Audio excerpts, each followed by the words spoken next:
Hi friends, तो आज बात करने वाले खेसारी लाल यादव जी और शिल्पी राज का बहुत ही ज़बरदस्त बोलबम सॉन्ग का पोस्टर रिलीज किया गया है, जिसे लिखे हैं अखिलेश कश्यप जी और म्यूजिक दिया है विकास यादव जी।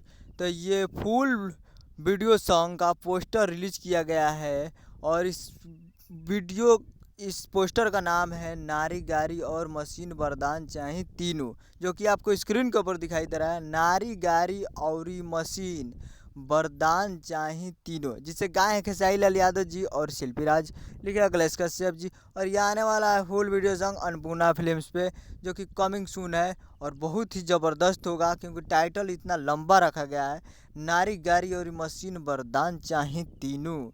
तो जाइए और जाकर Annapurna films Bhojpuri YouTube channel पे इसे फुल वीडियो सॉन्ग में सुन सकते हैं।